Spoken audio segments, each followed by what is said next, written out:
24 நாட்கள் மட்டுமே முதலமைச்சராக இருந்தபோதும் தமிழகத்தின் முதல் பெண் முதலமைச்சர் என்ற பெருமை வரலாற்று பக்கங்களில் வி.என். ஜானகி ராமச்சந்திரன் அவர்களையே சேரும். கணவர் முதல்வராக இருந்த போதிலும் சரி, அரசியலிலும் தனது அரசு நிர்வாகத்திலும் மனைவி ஜானகி அவர்களுக்கு எந்த பதவியும் தந்ததே இல்லை கணவர் எம்.ஜி.ஆர். அவர்கள்.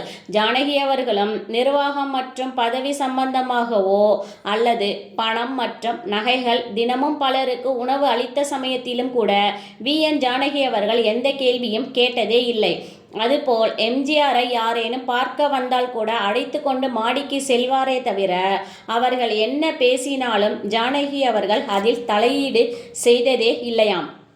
கடந்த நவம்பர் 30 அன்று தமிழகத்தின் முதல் பெண் முதலமைச்சரான வி.என். ஜானகி அவர்களின் 100ஆம் ஆண்டு பிறந்த தினம். இதனை கட்சி சார்பிலும் கொண்டாடப்பட்டதுடன் வி.என். ஜானகி அவர்களை நேரில் கண்டு அவரோடு நட்புறவு கொண்ட அனைவரும் மிகவும் அவரின் கொடைத்தன்மை குறித்து நடிகர் ரஜினி அவர்கள் உட்பட அனைவரும் புகழ்ந்து பேசியிருந்தார்கள். இது வெறும் வார்த்தை மட்டுமே இல்லை என்பது உண்மை. வி.என். ஜானகி அவர்களின் குணம் பற்றிய உண்மையான பேச்சுத்தான் இது.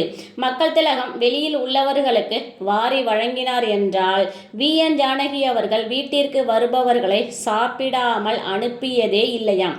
அத்துடன் அவருக்கு தேவை என்ன என்பதையும் அறிந்து கொடுத்து அனுப்புவதுடன் எம்.ஜி.ஆர். இல்லை என்று யாரும் வெறுங்கையோடு திரும்பியதே இல்லையாம். தமிழகத்தின் முதல் பெண் முதலமைச்சர், இந்தியாவின் 5வது பெண் முதலமைச்சர், தமிழ்நாட்டின் 11வது முதலமைச்சர் என்ற பெருமை பெற்று இருந்தாலும் 1987 டிசம்பர் 24 மக்கள் திலகம், பொன்மனச் செம்மல், கொடைவள்ளல் என்று அழைக்கப்பட்ட எம்.ஜி.ஆர். அவர்களின் மறைவு தமிழ்நாட்டு மக்கள் அனைவரையும் நிலைகுலைய செய்தது. மனைவி ஜானகி அவர்களையும் தடுமாற வைத்தது என்பதே உண்மை. எம்.ஜி.ஆரின் விசுவாசிகள் பலரும் கட்சியின் நலன் கருதி வி.என். ஜானகி அவர்களை முதல்வராக பதவியேற்க வற்புறுத்தினார்கள். வி.என். ஜானகி அவர்களுக்கு அதில் விருப்பம் இல்லை என்றாலும் எம்.ஜி.ஆர். அவர்களின் நம்பிக்கையான விசுவாசியாக இருந்த ஆர்.எம். வீரப்பன் அவர்கள் வலியுறுத்தவே முதல்வராக பதவியேற்க ஒத்துக்கொண்டார் வி.என். ஜானகி அவர்கள். 7/1/1988 அன்று முதல்வராக பதவியேற்ற போது கணவரின் மறைவு, அதிலிருந்து மீளாத சோகம் மற்றும் கணவரின் நிழலிலேயே வாழ்ந்த ஜானகிக்கு பதவியேற்ற போது மிகுந்த மனவருத்தம், கண்ணீரை வரவழைத்தது. பலரும் அதனை கேலி, கிண்டல், நீலி கண்ணீர் என்று கிண்டலடிக்கவும் செய்தனர். இதுவும் அவருக்கு பெரும் மன அழுத்தத்தை தந்தது. வி.என். ஜானகிக்கு முதல்வராக பதவியேற்றும் மகிழ்ச்சி இல்லை. அதே கட்சியில் மிகுந்த செல்வாக்கு பெற்றிருந்தவர் எம்.ஜி.ஆரால் கட்சிக்குள் சேர்க்கப்பட்ட ஆலோசனைகளை வழங்கிக் கொண்டிருந்த மறைந்த முன்னாள் முதல்வர் ஜெயலலிதா அவர்களுக்கு செல்வாக்கு அதிகமாக இருந்த நிலையில் நம்பிக்கை வாக்கெடுப்பில் ஜானகி ராமச்சந்திரன் அவர்கள் வெற்றி பெற இயலவில்லை. அரசியல் தந்திரங்களை கற்றுக்கொள்ளாத ஜானகி ராமச்சந்திரன் அவர்கள் 30/1/1988 பதவியில் இருந்து நீங்கி செல்லும் நிலை ஏற்பட்டது. 1988 முழுவதும் கவர்னர் ஆட்சிதான் தமிழகத்தில் நடைபெற்ற நிலையில் 1989 தமிழக சட்டப்பேரவை தேர்தல் வந்த நிலையில் ஜானகி ராமச்சந்திரன் அவர்களின் எதிர்கால தலைவராக கட்சி உறுப்பினர்கள் பரிந்துரைத்த போதும் பல உறுப்பினர்கள் ஜெயலலிதா அவர்களின் தலைமையில் செயல்பட்டது. ஜ அணி, ஜே அணி என்று இரண்டாக பிரிந்து போட்டியிட்ட நிலையில் அதில் ஜானகி அணியில் ஒருவர் மட்டுமே, அதாவது பி.ஹெச். பாண்டியன் அவர்கள் மட்டுமே வெற்றி பெற்ற நிலையில் ஜே அணி சேவல் சின்னத்தில் போட்டியிட 27 இடங்களில் மட்டுமே வெற்றி பெற்றது. தொடர் வெற்றியை கண்ட தனது கணவரால் உருவாக்கப்பட்ட கட்சி தோல்வியை சந்தித்ததை வி.என். ஜானகி ராமச்சந்திரன் அவர்களால் ஏற்க முடியவில்லை. அத்துடன் 1989 தேர்தல் சமயத்தில் கட்சியின் சின்னமும் முடக்கப்பட்டும் இருந்தது. தனது கணவரின் கட்சி மீண்டும் புத்துயிர் பெற வேண்டும் என்றும் நினைத்த வி.என். ஜானகி அவர்கள் கட்சி நிதி, அறக்கட்டளை நிதி, கட்சி அலுவலகம் என்று அனைத்தையும் ஜெயலலிதா அவர்களிடம் ஒப்படைத்ததுடன் இரண்டாக இருந்த அணிகளை ஒன்று சேர்த்து மீண்டும் இரட்டை இலை சின்னத்தை பெற்றார் ஜானகி அவர்கள். இதில் ஜெயலலிதா அவர்களிடம் கட்சி சென்றது பலருக்கு பிடிக்கவில்லை என்றாலும் தனது கணவர் உருவாக்கிய கட்சி தழைக்க வேண்டும் என்று நினைத்தவர்தான் தியாகி வி.என். ஜானகி அவர்கள் என்கிறார்கள் பலர் இன்றும். கட்சி தலைவர் பதவியை கொடுக்க ஜெயலலிதா அவர்கள் முன்வந்த போதும் கூட வேண்டாம் என்று நிராகரித்ததுடன், தலைவர் உருவாக்கிய, தேர்வு செய்து பணியாற்றிய மாவட்ட தொகுதி செயலாளர்கள், உறுப்பினர்கள் அடுத்த தேர்தல் வரும் வரை நீடிக்க வேண்டும் என்ற நிபந்தனையுடன் கட்சி அலுவலகம் மற்றும் கட்சி அணியையும் முறைப்படி கையெழுத்திட்டு ஜெயலலிதா அவர்களிடம் ஒப்படைத்ததுடன் திரும்பி கூட பார்க்கவில்லையாம் VN ஜானகி ராமச்சந்திரன் அவர்கள். எம்ஜிஆர் அவர்களிடம் இருந்துதான் தலைமை பண்பை பெற்றார் என்கிறார். அச்சமயத்தில் அற்புதமாக கையாண்டார் என்றும் சொல்கிறார் முனைவர் வைகை செல்வன் அவர்கள். ஜானகி ராமச்சந்திரன் அவர்களுக்கு அதிகார பசி இல்லை என்றும் கூறுகிறார்.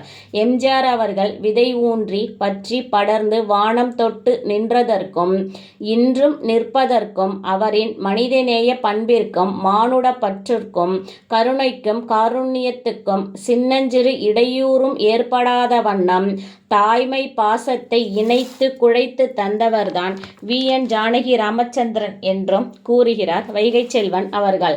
அவருடைய வரலாறு மிக எளிதானது அல்ல. பல கருத்துக்களையும் ஆலோசனைகளையும் கேட்டுக்கொள்வாராம் எம்ஜிஆர் அவர்கள். VN ஜானகி அவர்களுக்கு அரசியலில் அனுபவம் இருந்தாலும் அவர் முதல்வர் எனும் களத்தில் நின்றபோது அது புது அனுபவமாக இருந்ததாகவும் கூறுகிறார். புகழ்பெற்ற உச்ச நடிகையாக இருந்தபோதே எம்ஜிஆருக்காக நடிப்பதை விட்டார். எம்ஜிஆரின் திரை மற்றும் அரசியல் வாழ்விலும் ஜானகி அவர்களுக்கு பெரும் பங்குண்டு. கணவரின் உதவும் குணத்திற்கும் தடையேதும் சொல்லாத தயால குணமும், பிறர் மீது கணவர் கோபப்படும் போதும் கூட அவர்களை சமாதானம் செய்வதும் ஜானகி அவர்கள்தான். அறிஞர் அண்ணா முதல் அனைத்து அரசியல் ஆளுமைகளும் அவர் கையால் சாப்பிடாதவர்களே யாரும் இல்லையாம். ராமாபுரம் தோட்டத்தில் எப்பொழுதும் சமையலடுப்பு எரிந்து கொண்டேதான் இருக்கும். வீட்டிற்கு வருகின்ற அனைவரையும் சாப்பிட வைக்காமல் அனுப்பியதே இல்லையாம் ஜானகி அவர்கள். எம்ஜிஆர் கொடுத்து கொடுத்து சிவந்த கரங்கள் என்றால் ஜானகி அவர்களும் அப்படியேதான். அதுபோல் எம்ஜிஆருக்கு உடல்நிலை சரியில்லாத போது அமெரிக்காவில் சிகிச்சை பெற்ற சமயத்திலும் ஒரு தாயாக நின்று கவனித்து கொண்டதுடன் எம்ஜிஆர் அவர்கள் விரைவில் குணமடைய மனைவி ஜானகியும் ஒரு காரணம் என்று புகழப்படுகிறார் ஜானகி அவர்கள். எமனிடமிருந்து எம்ஜிஆர் உயிரை மீட்ட நவீன சாவித்ரி அன்னி VN ஜானகி என்கிறார் சென்னை மாநகராட்சி முன்னாள் மேயர் சைதை துரைசாமி அவர்கள். அத்துடன் இரட்டை இலை சின்னத்திற்காக அவர் செய்த தியாகத்தை அதிமுக வரலாற்றில் பொன் எழுத்துக்களால் பொறிக்கப்பட வேண்டும் என்றும் கூறுகிறார். கட்சியினர் பலர் எம்ஜிஆர் அவர்களை அண்ணா என்றும் அழைப்பதால் ஜானகியை அண்ணி என்று அழைப்போம்.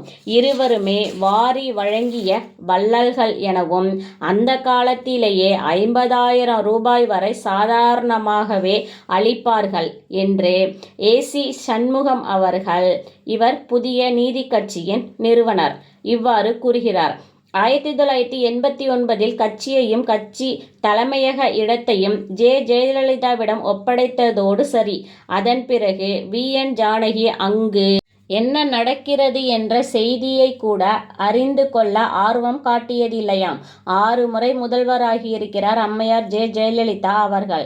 எத்தனையோ ஏற்ற இறக்கங்களை கட்சியும் தலைமை செயலகமும் பார்த்திருக்கிறது. VN ஜானகி அவர்கள் இறக்கும் வரை எதனையும் கண்டு கொள்ளாத தியாக பெண்மணி இந்த VN ஜானகி அவர்கள். சென்னையில் தற்போது இருக்கும் ADMK கட்சி அலுவலகம் எம்ஜிஆர் காலத்தில் இருந்தே செயல்பட்டு வருகிறது. இப்போதும் செயல்படுகிறதல்லவா. இந்த இடம் 1950களில் VN ஜானகி அவர்கள் சினிமாவில் நடித்து சம்பாதித்த பணத்தில் வாங்கிய சொத்துதான். ADMK தலைமை கழகம் கூட VN ஜானகி அவர்களின் சொத்து. அதனை தான் தனது கணவர் இறப்பிற்கு பிறகு கட்சி உடைந்த போது ஜெயலலிதா அவர்களிடம் ஒப்படைத்துவிட்டு ஒதுங்கிய, அதனை பற்றி நினைத்து கூட பார்க்காத கொடைவள்ளல் தான் இந்த VN ஜானகி ராமச்சந்திரன் அவர்கள். இவரின் இந்த தியாகத்தை யார்தான் செய்ய முன் வருவார்கள்? செய்த தியாகத்தை கூட வெளியில் சொல்லாதவர், ஏன் கண்டுக்க கூட இல்லை. இவரின் தியாகம் போற்றப்படக்கூடியதுதான். உண்மையில் தியாக தலைவிதான் இந்த VN ஜானகி ராமச்சந்திரன் அவர்கள். தொடர்ந்து இணைந்திருங்கள் கண்மணி தகவல்கள் சேனலுடன். நன்றி.